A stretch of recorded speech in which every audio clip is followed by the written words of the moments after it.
সকল অ্যাসপিরেন্ট যারা West Bengal police constable preliminary exam এবং এক্সাইজ কনস্টেবল মেইনস এক্সামের প্রস্তুতি নিয়ে এই পরীক্ষায় বসতে চলেছ, তাদের জন্য আমরা বাছাই করা প্রশ্ন নিয়ে যে 20টি প্র্যাকটিস সেট তোমাদের সামনে উপস্থাপন করব বলেছি, আজ তার দ্বিতীয় পর্ব। তোমরা এই বাছাই করা প্রশ্নগুলো নিয়ে প্র্যাকটিস করো। আশা করি এর থেকে তোমরা কমন পাবে এবং পরীক্ষার জন্য তোমাদের প্রিপারেশনটা আরো ভালো হবে বলে আমরা আশা রাখি। চলো দেখে নেওয়া যাক আজকের প্রশ্ন এবং সেইগুলো তোমরা কতটা পারছো দেখে নাও। স্পিড পোস্ট বইটি কার লেখা? স্পিড পোস্ট এই বইটি কার লেখা? ঝুম্পা লাহিড়ী, অরুন্ধতী রায়, শোভা দে, অমৃতা প্রীতম। দেখো, স্পিড পোস্ট এই বইটা কার লেখা? যদি অ্যাকিউরেট অ্যান্সার না জানা থাকে, এগুলো গেস করে অ্যান্সার করা খুব মুশকিল। স্পিড পোস্ট এই বইটি কার লেখা? এই বইটি লেখা শোভা দে। তোমরা মুখস্থ করে নাও। সংবিধানকে পবিত্র দলিল হিসেবে কে অভিহিত করেছেন? কনস্টিটিউশনের প্রশ্ন। আমরা প্রত্যেকটা সেটের মধ্যে history, geography, constitution, economy, science এবং কারেন্ট অ্যাফেয়ার্স সমস্ত কিছু থেকে এই প্রশ্ন নিয়ে এই সেটগুলোকে তৈরি করেছি। তোমরা প্র্যাকটিস করলেই বুঝতে পারবে যে সেটগুলো পরীক্ষার নিরিখে, পরীক্ষার উপযোগী করে তোমাদের উদ্দেশ্যে খুব খেটে তৈরি করা। তাহলে এই প্রশ্নটার অ্যান্সার তোমরা বলো। সংবিধানকে স্যাক্রেড ডকুমেন্ট বা পবিত্র দলিল হিসেবে কে অভিহিত করেছেন? একদম তোমরা অনেকেই হয়তো পারবে।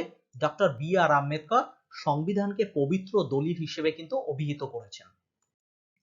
বৈদ্যুতিক বাল্বে কোন গ্যাস ব্যবহার করা হয়?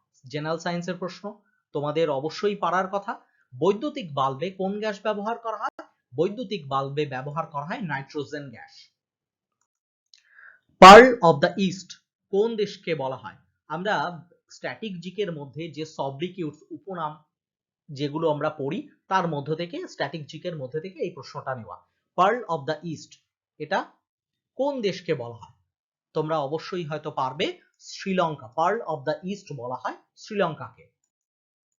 তানসেন সম্মান কোন রাজ্য সরকার প্রদান করে? এটাও একটা স্ট্যাটিক জিকের অংশ। তানসেন সম্মান প্রদান করে কোন স্টেট?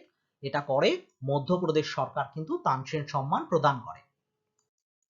পর্যায় সারণীর কোন মৌলটিকে মেন্ডেলিফ দুষ্টু মৌলের আখ্যা দিয়েছিলেন? খুব ভালো একটা প্রশ্ন। পর্যায় সারণী পিরিয়ডিক টেবিলের কোন মৌলটিকে মেন্ডেলিফ কি বলেছিলেন? দুষ্টু, নটি এলিমেন্ট আখ্যা দিয়েছিলেন। এটা কোনটাকে, কোন এলিমেন্টটাকে বলেছিলেন মেন্ডেলিফ? এটা বলেছিলেন হাইড্রোজেনকে। ঠিক আছে। Mahatma Gandhi national marine park ভারতের কোন রাজ্যে অবস্থিত? তোমরা দেখো, চেষ্টা করো। Mahatma Gandhi national marine park এটা কোন স্টেটে অবস্থিত? আন্দামান ও নিকোবর দ্বীপপুঞ্জে অবস্থিত Mahatma Gandhi national marine park. Megasthenes তার ইন্ডিকা বইতে পশ্চিমবঙ্গকে কি নামে অভিহিত করেছেন? তাহলে ইন্ডিকা বইটা কার লেখা? মেগাস্থিনিসের। মেগাস্থিনিস তার ইন্ডিকা বইতে পশ্চিমবঙ্গের কিন্তু উল্লেখ করেছিলেন, কিন্তু তিনি কি নামে অভিহিত করেছেন পশ্চিমবঙ্গকে? চেষ্টা করো। তিনি উল্লেখ করেছিলেন গঙ্গা হৃদয়। গঙ্গা হৃদয় বলে পশ্চিমবঙ্গকে তিনি তার ইন্ডিকা বইতে উল্লেখ করেছিলেন। কোন সংবিধান সংশোধনীকে সংবিধানের ক্ষুদ্র সংস্করণ বা মিনি কনস্টিটিউশন বলা হয়? খুব কমন একটা প্রশ্ন কনস্টিটিউশনের মধ্যে থেকে, ভীষণ ভালো এবং পরীক্ষার আসার মতো প্রশ্ন। কোন সংবিধান সংশোধনীকে বলা হয় মিনি কনস্টিটিউশন? এটা বলা হয় 42তম সংবিধান সংশোধন 1976 সালে যে 42তম সংবিধান সংশোধনী হয়েছিল সেই সংবিধান সংশোধনীকে বলা হয় মিনি কনস্টিটিউশন। কারণটা কেউ বলতে পারবে? কারণটা হলো এই সংবিধান সংশোধনের মাধ্যমে সংবিধানের এত চেঞ্জেস আনা হয়েছিল যে এটাকে সংবিধানের মিনি কনস্টিটিউশন, মানে ক্ষুদ্র সংস্করণ বলে কিন্তু আখ্যা দেওয়া হয়। মানে এত সংশোধন পরিমার্জন হয়েছিল এই সংবিধান সংশোধনের মাধ্যমে। ভারতের সবচেয়ে বড় জাদুঘর কোনটা? National Museum Delhi, Prince of Wales Museum Mumbai, Junagadh museum, ভারতীয় জাদুঘর কলকাতা। তোমরা অবশ্যই হয়তো পারবে, স্ট্যাটিক জিকের মধ্যে থেকে নেওয়া। ভারতের সবচেয়ে বড় জাদুঘর হলো ভারতীয় জাদুঘর কলকাতা, কলকাতা মিউজিয়াম সব থেকে বড়। নাগার্জুন সাগর মাল্টিপারপাস প্রজেক্ট কোন নদীর উপর তৈরি হয়েছে? ভূগোলের মধ্যে থেকে প্রশ্ন। তোমরা অবশ্যই হয়তো পারবে। নাগার্জুন সাগর মাল্টিপারপাস প্রজেক্ট কোন নদীর উপর গড়ে উঠেছে? এটা গড়ে উঠেছে কৃষ্ণা নদীর উপর।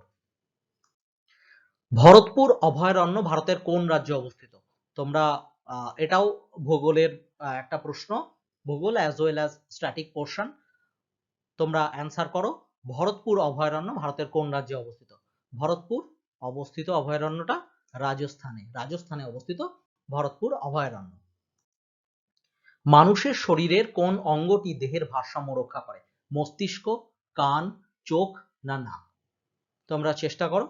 মানুষের শরীরের কোন অঙ্গটি দেহের ভারসাম্য মানে স্টেবিলাইজ করতে সাহায্য করে, ভারসাম্য রক্ষা করতে সাহায্য করে? এটা কোনটা? কান। মানুষের শরীরের এই কান অংশটা কিন্তু শরীরের ভারসাম্যকে রক্ষা করতে সাহায্য করে। দক্ষিণ ভারতের শস্য ভাণ্ডার বলা হয় কোন অঞ্চলকে? কোন অঞ্চলকে দক্ষিণ ভারতের শস্য ভাণ্ডার বলে অভিহিত করা হয় বা বলা হয়? তোমরা পারবে ভূগোলের অংশ। থাঞ্জাভুরকে দক্ষিণ ভারতের শস্য ভাণ্ডার বলা হয়।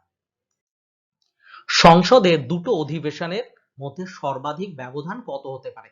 এটা কনস্টিটিউশন বা পলিটির প্রশ্ন, খুব সহজ একটি প্রশ্ন এবং খুব ইম্পর্টেন্ট একটি প্রশ্ন।